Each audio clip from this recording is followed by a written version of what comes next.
On parle de développement des paiements numériques en Inde. New Delhi a abrité une rencontre internationale des Nations Unies en vue de l'accélération des paiements numériques au titre de la protection sociale.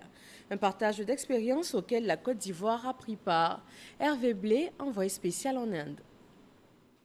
De New Delhi, ils sont repartis plus que jamais déterminés à accélérer dans leurs pays respectifs les paiements numériques au titre de la protection sociale.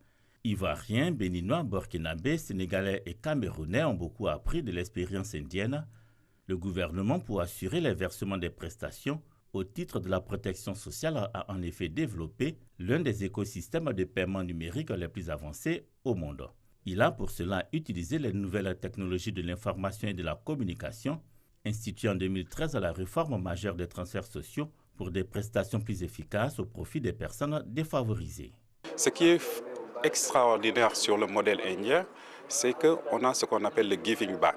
Ça veut dire que c'est des gens qui ont préféré revendre leur start-up et revenir quitter la Silicon Valley et revenir dans leur pays, apporter leur vécu. Et c'est pourquoi l'Inde a pu facilement bâtir un écosystème performant en matière de digitalisation des paiements des prestations sociales. Je retiens l'engagement politique en mettant en place l'infrastructure.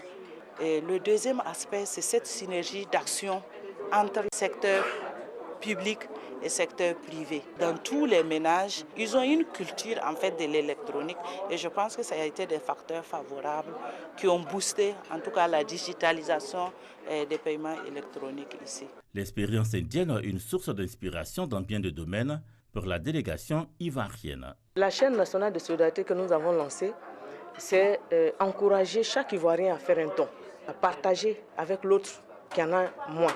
Cette chaîne de solidarité permet de secourir les plus vulnérables, d'apporter le sourire à ceux qui en ont besoin et sur les larmes de ceux qui pleurent. Et tout le monde peut contribuer, quel que soit le montant. Et justement, nous sommes en train de parler de numérisation. On peut utiliser les paiements numériques, pourquoi pas?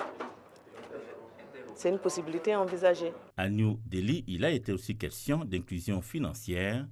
Sur le terrain, les participants au Bitter Danka Challenge ont pu apprécier comment l'Inde, qui abrite le plus grand nombre de personnes non bancarisées au monde, a, grâce à sa nouvelle infrastructure financière, relié des centaines de millions de personnes au système financier.